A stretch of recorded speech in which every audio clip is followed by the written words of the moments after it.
dans le cadre de la volonté de son Excellence le Président de la République, M. Mohamed Ould Cheikh El Ghazouani, d'apaiser la chaîne politique à laquelle les partis politiques ont réagi positivement, soucieux de contribuer à l'avènement d'une atmosphère favorable à la restauration de la confiance entre les différents acteurs de manière à permettre une concertation sur les grandes questions nationales.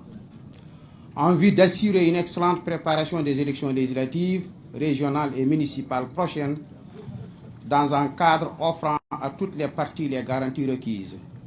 Vu les contraintes exercées par la proximité des échéances électorales et sur orientation du Président de la République, le ministre de l'Intérieur et de la décentralisation a convié les partis politiques à une concertation en vue d'un accord politique visant à moderniser notre système électoral et à garantir les élections libres et transparentes. Répondant à l'invitation, les partis politiques, opposition et majorité confondus, ont pris part à toutes les étapes de la concertation œuvrant à sa réussite et défendant en toute liberté et responsabilité leurs positions et propositions. Au terme des débats, les deux partis ont convenu de ce qui suit. Ainsi, à l'issue des différents rounds de discussion, l'accord a porté sur les points suivants. 1. Proportionnel dans les élections régionales et municipales. 2. Proportionnel dans les élections législatives.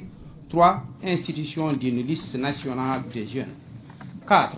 Circonscription électorale de la ville de Nouakchott. 5. Commission électorale nationale indépendante. 6. Calendrier électoraux. 7. Recensement administratif à vocation électorale. 8. Financement des campagnes électorales. 9. État civil. Et 10. Dispositions particulières. Premièrement, proportionnel dans les élections régionales et municipales. Compte tenu du rôle que joue la proportionnelle dans l'élargissement du champ de participation et la représentation des différents acteurs politiques locaux et dans le renforcement du contrôle citoyen des conseils régionaux et municipaux sur les présidents des conseils régionaux et les maires afin d'assurer la transparence de la gestion des services publics, tout en respectant la volonté des électeurs et en assurant la préservation de la stabilité du service public. Il a été convenu. Adoption de la proportionnelle à un tour pour les élections des conseils régionaux et municipaux. Toutefois, les présidents des conseils régionaux et les maires seront à la tête des listes ayant obtenu le plus de nombre de suffrages exprimés et la répartition des sièges conformément aux suffrages obtenus par chacune des listes concurrentes.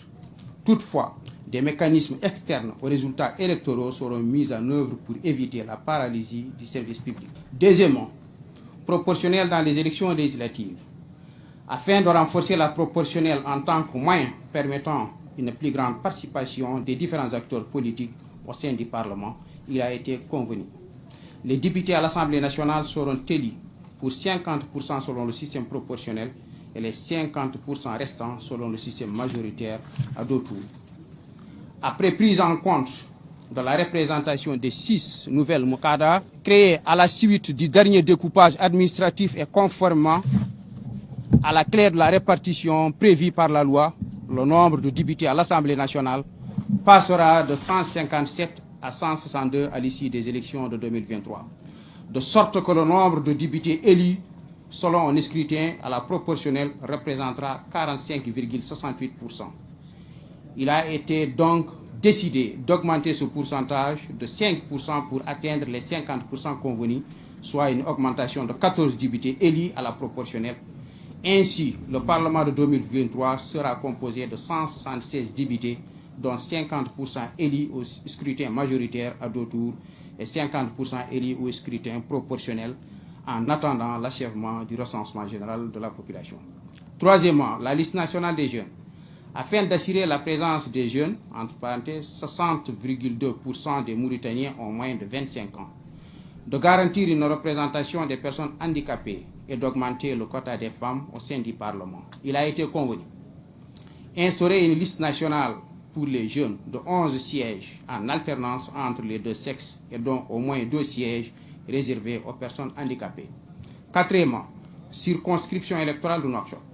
Compte tenu de l'importance démographique de la ville de Nouakchott et de son découpage administratif en 3 wilayas, et afin de rapprocher davantage les députés de leurs électeurs, il a été convenu procéder au découpage de la ville de Nouakchott en 3 circonscriptions électorales correspondant aux 3 wilayas, chaque circonscription ayant 7 sièges, soit une augmentation de 3 sièges par rapport au nombre existant, portant le nombre de sièges de Nouakchott à 21.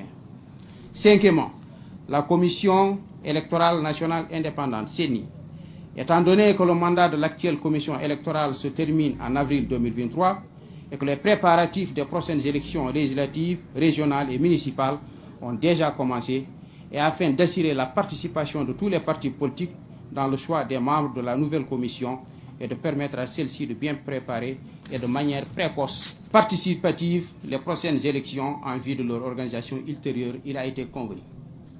Installation de la nouvelle commission électorale nationale indépendante avant le 31 octobre 2022. Sixièmement, calendrier électoral. Pour concilier les exigences du respect des compétences de la commission électorale et la nécessité de tenir les élections dans une période favorable et dans les conditions climatiques adéquates garantissant à tous les électeurs la possibilité d'accomplir leur devoir électoral de manière convenable, il a été convenu. La fixation des dates des élections est laissée à la diligence de la commission électorale en concertation avec le gouvernement et les partis politiques, tout en tenant compte des conditions climatiques en termes de saison, des pluies et des températures élevées. Septièmement, recensement administratif à vocation électorale. Afin d'assurer la participation de tous les électeurs à travers l'établissement d'un fichier électoral exhaustif et sincère, il a été convenu. Un recensement administratif à vocation électorale sera organisé par la commission électorale en concertation avec le gouvernement et les partis politiques. Huitièmement, financement des campagnes électorales. Afin de permettre aux partis politiques de jouer le rôle d'encadrement et d'éducation